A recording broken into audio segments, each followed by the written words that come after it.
guest ako sa inyo, guys. Ayan, may ichichika ako sa inyo kasi naman, arte, diba? Hindi guys, masaya lang ako kasi na-invite ako sa Net25. Yes!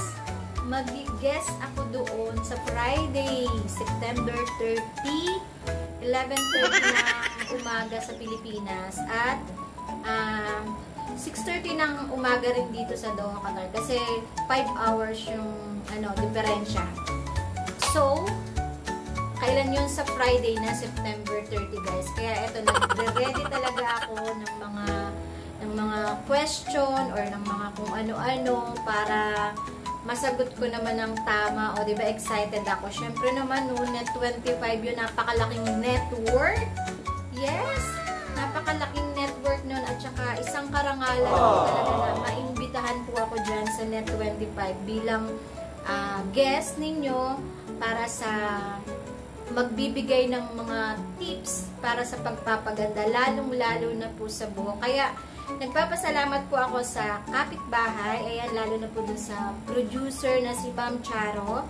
Ayan po, maraming salamat sapagkat lagi nyo akong iniimbitahan. Yung una ko pong guest doon, yung tungkol dun kay Pong Pagong na nag-million views, nag-trending sa YouTube, sa Facebook, at sa lahat.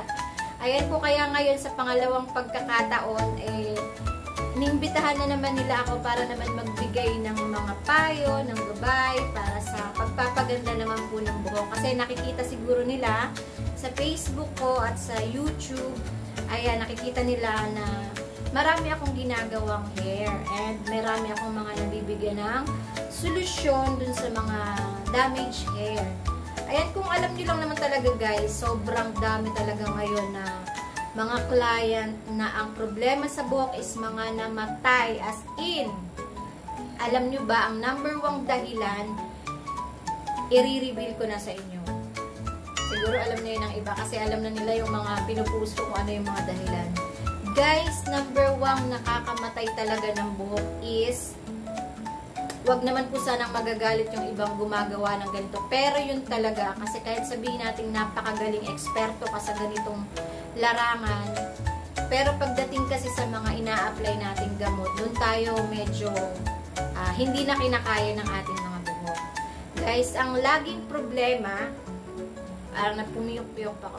Ang laging problema ngayon sa mga buhok is yung reband. Yes. Marami po ang namamatay na buhok dahil sa reband. Kasi sobrang tapang talaga ng mga gamot sa reband. Meron namang sinasabi nila na reband with like this, with keratin, with protein. Actually guys, parang hindi ako believe sa ganun kasi nga ang reband kasi magkaiba sila sa treatment talaga katulad ng protein or keratin or collagen. Kasi magkaiba po sila ng proseso. Ang reband kasi, yung gamot natin na ginagamit dun is medyo matapang. And karamihan po talaga sa reband, at yun naman talaga ang ginagawa ng reband is straightening. Nire-recommend ko po yung reband para sa mga normal hair, virgin hair, yun yung mga hindi damage or mga hindi nagpapakulay. Ayan, pwede pa po kayong magpa-reband. Pero kung ang buhok nyo po is damage, galing kayo sa nasira sa bleach, or napaka-weak ng strand, hindi ko po siya talaga ina-advise. Ayun, isa po yun sa dahilan kung bakit nasisira ang buhok ng mga client. Pangalawa, bakit ba namamatay ang buhok ng mga client? Dahil sa napakatinding pag-bleach. Ayan po. Siguro naman alam nyo yan at nakikita nyo na yan sa iba or naranasan nyo na sa inyong mga sarili. Ayan, ako dati nag-bleach din ako dito. Talagang sinubukan ko muna. So, talagang namatay. Hindi man siya namatay nung time na yon. After ilang weeks, alam mo, nagda-dry na siya. So, nagpuputol-putol na. Kasi nga po, yung bleach talagang pinapatay nun ang hibla ng ating mga buhok. Ayun, pangalawa lang po yun sa mga dahilan kung bakit namamatay ang ating mga buhok. Marami pa pong dahilan, katulad ng mga sobrang tapang na mga nilalagay natin, or yung mga paliligo natin sa dagat na nakatrip yung buhok natin, nakatreatment to. So, maliligo tayo sa dagat. Isa rin po yun sa nakakasira ng buhok. Okay, yung pagpaplansya natin ng basa, yun, isa rin yun sa nakakasira ng buhok. Yung pagtatali natin ng buhok, tapos basa yung ating hair, isa rin po yun sa nakakasira.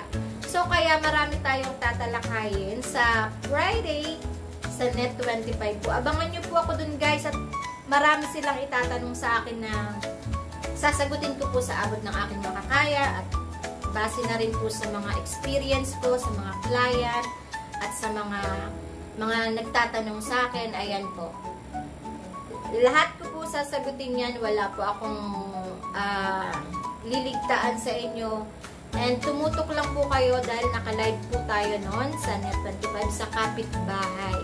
Ayan po. So, dahil masaya nga po ako, kaya ibinilita ako sa inyo na mag-guest ako doon. And guys, huwag nyo naman akong kalimutang i-subscribe dito sa aking YouTube channel kasi dito po ako palaging mag-a-upload tungkol sa buhok. Ayan, magbibigay ako ng mga tips kung paano alagaan at kung ano-ano pa tungkol sa buhok. Ayan, dito nyo lang po mapapanood sa aking YouTube channel. Ayan, maraming salamat at magkita-kita tayo sa darating na Biyernes. Abangan nyo po ako doon. O, diba, kailangan kong maging maganda talaga sa araw ng charot. Hindi, ayun lang po. Gusto ko lang magpasalamat. Ayan, sa inyong lahat sa lagi nyong pagsuporta sa mga client, sa mga laging tumatangkilik ng aking serbisyo. Ayan, mga nagtitiwala po. Maraming salamat sa inyo. Simula noon hanggang ngayon, nandyan kayo para sa akin. Hindi nyo po ako iniwan. Ang daming mga pwede nyong pagpilian pero nananatili pa rin kayong nasa akin. Maraming salamat. At ganyan lang po tayo mga Pilipino, dapat nagsusupport tayo sa isa't isa. Ayan, hindi lang naman po ako yung marunong or magaling pagdating sa buhok. Marami rin po tayong mga kababayan dito sa Doha, Qatar na gumagawa po ng buhok na magagaling. Ayan po, pwede nyo rin po silang subukan. Nasa sa inyo po yan. Maraming salamat!